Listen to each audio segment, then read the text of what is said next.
Pemerintah Provinsi Maluku kembali membongkar lapak di sepanjang Jalan Pasar Mardika Kota Ambon, Rabu 25 September 2024. Pantauan tribunambon.com, aparat gabungan dikerahkan untuk membersihkan area itu, mulai dari Satpol PP, TNI, dan juga kepolisian. Pegawai Dinas Perdagangan pun mendirikan stand di bibir badan. Sementara para pedagang terus diarahkan untuk masuk ke dalam gedung baru Pasar Mardika untuk ditempati sementara. Penertiban berlangsung lancar, meski pedagang sempat bersikeras tidak mau dipindahkan. Salah satunya, seorang pedagang bahan dapur, Rahmat Marasabesi. Saat ditemui tribunambon.com, Rahmat mengungkapkan bahwa awalnya pemerintah sudah memperingatkan para pedagang untuk mengosongkan tempat mereka. Namun para pedagang tidak mengindahkan permintaan pemerintah. Sebab tidak ada kepastian mengenai lokasi berjualan selanjutnya.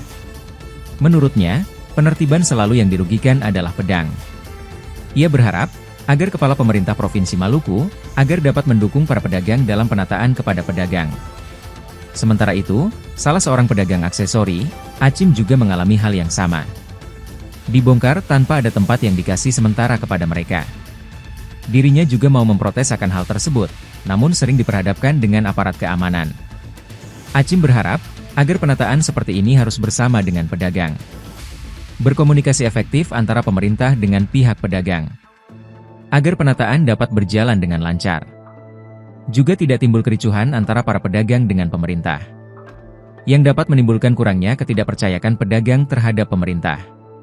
Kita semua, dalam hal ini kami para pedagang sangat kecewa. Sangat kecewa dengan tindakan yang diambil oleh pemerintah provinsi, dalam hal ini Kepala Dinas Perdagangan Provinsi Maluku. Kita sangat kecewa melakukan penertiban, lalu tidak memberikan kita punya tempat di dalam, tidak memberikan penjelasan, tidak ada rapat bersama, tiba-tiba surat langsung penertiban.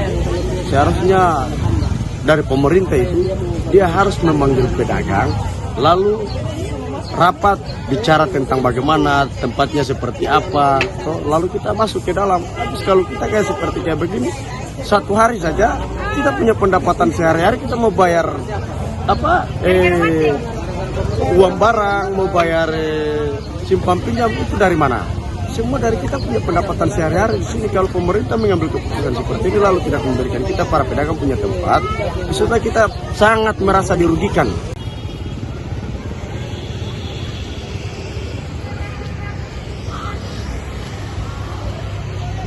Download Tribun X sekarang, menghadirkan lokal menjadi Indonesia.